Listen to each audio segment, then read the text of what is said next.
In business, EAC Heads of State have called for the removal of the remaining non-tariff barriers, completion of all protocols to attract investments, liberalization of air transport, and harmonization of domestic taxes. Implementation of the recommendation is expected to push up intra-trade within East Africa Community from the current 15% to 50% in 5 years.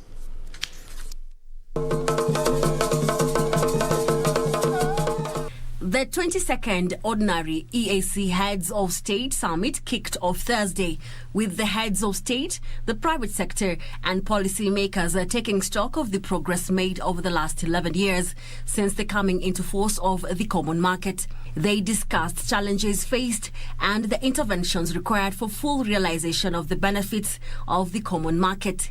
EAC Heads of State called for elimination of the remaining non-tariff barriers, completion of all protocols to attract investments, liberalization of air transport, harmonization of domestic taxes, and removal of visa restrictions amongst member states. Laws and regulations of the EAC partner states continue to present barriers to increase cross-border trade and investment in the region.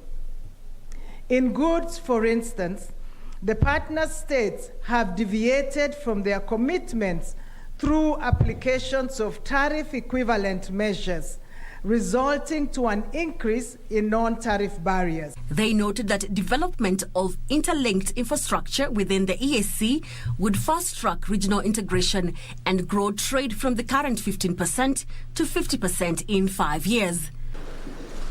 If we were all interlinked and we had this market, we would be able to use our own raw materials, produce for ourselves, be able to distribute to ourselves, and have access also to international markets.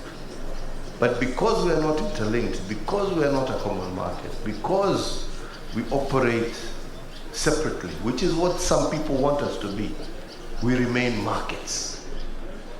To be able to maintain security of food within the region, we have to have the food balance sheet.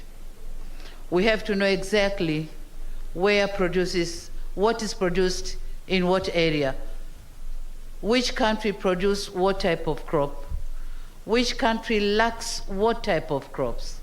And we should be able to distribute, as Maikaka Uhuru here said, infrastructure development, feeder roads, to take those crops from the farms to where the markets are or where the processing plants are. President Kenyatta noted that the EAC is endowed with natural resources that should be secured, calling for establishment of common institution to curb illicit financial flows. President Kenyatta is expected to hand over the chairmanship of EAC to Burundi's President Evariste Ndayishimiye during the two-day summit.